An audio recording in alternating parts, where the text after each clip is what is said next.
Shalom saudara-saudara yang dikasihi Tuhan Yesus Kristus. Selamat pagi, selamat berjumpa dalam renungan pada pagi hari ini. Selamat beraktivitas dan selamat melayani Tuhan.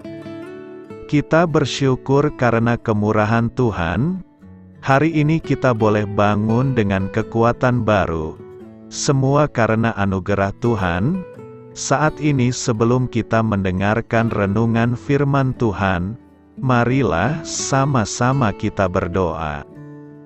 Bapa kami yang di sorga, Bapa dalam nama Tuhan Yesus Kristus, Tuhan dan Allah kami yang baik, kami bersyukur untuk berkat kemurahan-Mu, di sepanjang malam Tuhan sudah lindungi kami. Dan pagi ini kami boleh ada sebagaimana kami adanya. Semua karena berkat kemurahan Tuhan. Saat ini kami mau mendengarkan sabda firman-Mu. Jamah hati kami Tuhan, berikan pengertian yang baru, untuk kami memahami firman-Mu dan taat melakukan kehendak-Mu. Dalam nama Tuhan Yesus, kami berdoa. Haleluya. Amin. Sahabat suara kasih, ayat pembacaan Alkitab kita hari ini terambil dari Yakobus 2 ayat yang ke-23 sampai 26. Yakobus 2 ayat 23 sampai 26. Dengan jalan demikian genaplah nas yang mengatakan, lalu percayalah Abraham kepada Allah, maka Allah memperhitungkan hal itu kepadanya sebagai kebenaran. Karena itu Abraham disebut sahabat Allah. Jadi kamu lihat, bahwa manusia dibenarkan karena perbuatan-perbuatannya, dan bukan hanya karena iman. Dan bukankah demikian juga Rahab, pelacur itu, dibenarkan karena perbuatan-perbuatannya, ketika ia menyembunyikan orang-orang yang disuruh itu di dalam rumahnya, lalu menolong mereka lolos melalui jalan yang lain. Sebab seperti tubuh tanpa roh adalah mati, demikian jugalah iman tanpa perbuatan-perbuatan adalah mati. Sahabat suara kasih, ayat emas renungan kita hari ini adalah Yakobus 2 ayat 26. Sebab seperti tubuh tanpa roh adalah mati, demikian jugalah iman tanpa perbuatan-perbuatan adalah mati. Judul renungan kita hari ini adalah Hidup sebagai Orang Percaya, ditulis oleh Lori, sahabat suara kasih. Tuhan sudah merancangkan kehidupan orang percaya, penuh dengan petualangan dan pengorbanan. Tindakan yang didorong oleh kasih dan karya salib Tuhan Yesus. Kasih Tuhan terlebih besar atas kita, sehingga Dia rela meninggalkan kemuliaan di surga, menjadi daging dan menghancurkan kuasa dosa, melalui kematiannya yang penuh kasih. Kasih Tuhan begitu besar, sehingga Dia menyerahkan dirinya bagi kita yang tidak layak ini. Dan Dia rindu supaya kasih-Nya menjadi dasar atas setiap tindakan yang kita lakukan, pikirkan, dan rasakan. Sebagai orang Kristen, kita harus mencerminkan kasih Kristus melalui tindakan belas kasihan, dan kasih kita kepada orang-orang di sekitar kita. Tuhan memilih kita sebagai satu-satunya pembawa pesan penebusannya. Dia mau supaya kita membagi hidup dan harapan kepada orang lain. Kasih bukan berarti hanya sekadar ide, karena kuasa kasih terjadi saat Tuhan menunjukkannya melalui tindakan. Kasih akan dirasakan saat kita mau menolong orang lain. Berbelas kasihan kepada orang lain, dan tidak membenci orang yang melakukan kesalahan, serta melayani orang lain tanpa mengharapkan imbalan, dan membagikan harapan di dalam Kristus. Melalui perkataan dan perbuatan kita, Tuhan Yesus sendiri membuktikan kasih-Nya dengan tindakan nyata.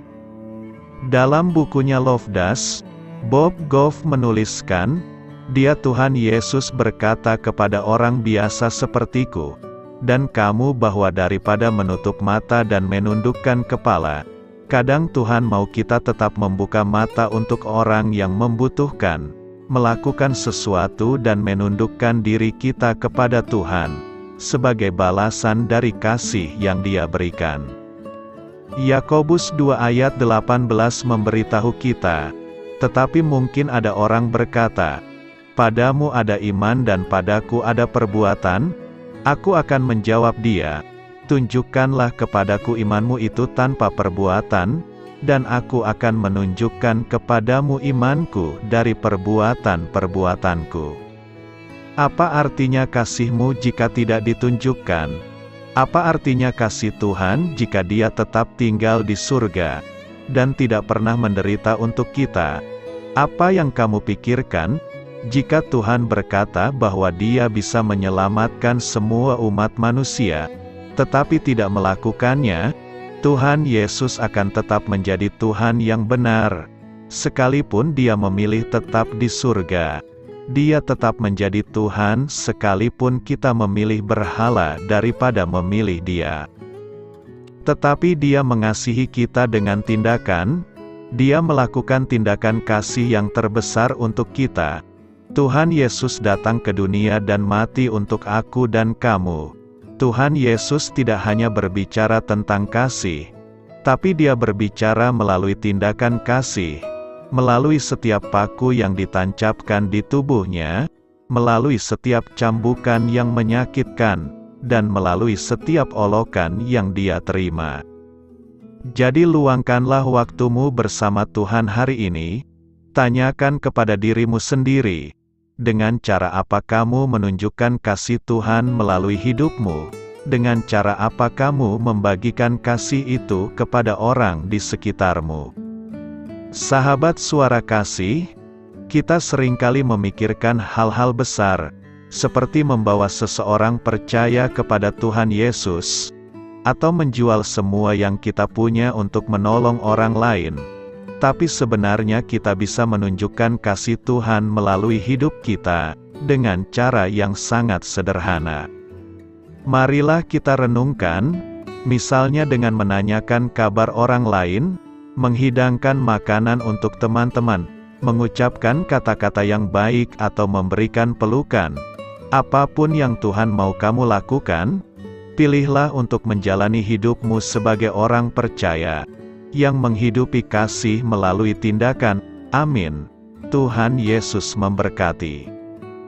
Sahabat Suara Kasih, demikianlah renungan firman Tuhan pada pagi hari ini. Semoga menjadi berkat bagi hidup kita, dan sebelum kita memulai segala aktivitas kita di pagi hari ini, marilah kita berdoa. Bapa kami yang di sorga, Bapa di dalam nama Tuhan Yesus Kristus, terima kasih Bapa, karena Engkau sudah menjadi Allah bagi kami.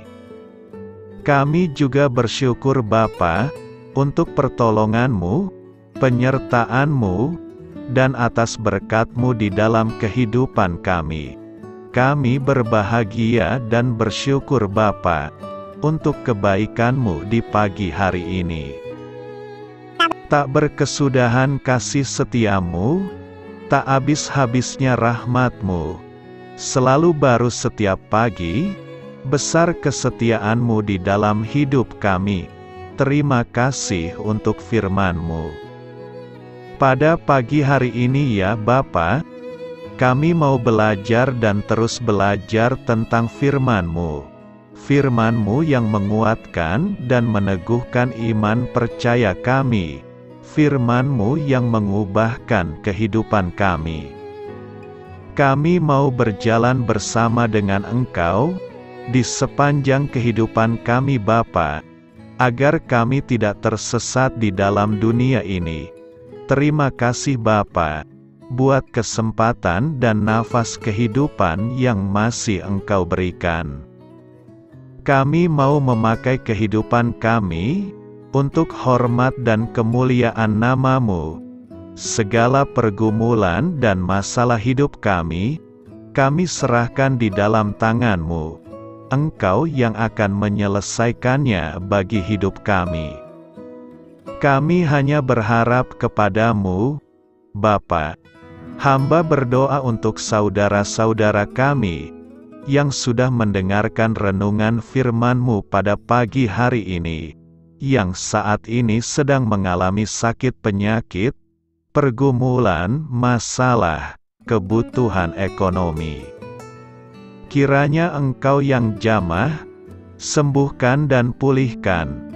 Berkati juga perekonomian mereka, serta berikan jalan keluar di setiap pergumulan masalah yang mereka sedang hadapi.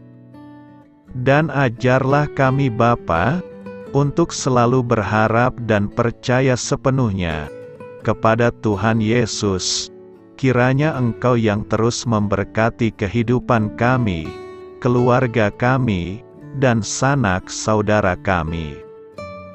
Daerah tempat tinggal kami, bangsa dan negara kami, pemerintah-pemerintah kami, biarlah semuanya dalam perlindungan-Mu Bapa, dan jadilah sesuai dengan kehendak-Mu yang terbaik di dalam kehidupan kami. Dan pada pagi hari ini ya Bapa, kami mau berterima kasih buat perlindungan-Mu di sepanjang malam yang telah kami lewati. Pagi hari ini, kami akan memulai aktivitas kami sebagaimana mestinya. Kami yakin dan percaya, perlindungan-Mu tetap ada di dalam hidup kami, dan juga di sepanjang hari yang akan kami lewati ini. Terima kasih Bapa. Inilah yang menjadi doa dan permohonan kami. Dalam nama Tuhan Yesus Kristus, kami berdoa. Amin.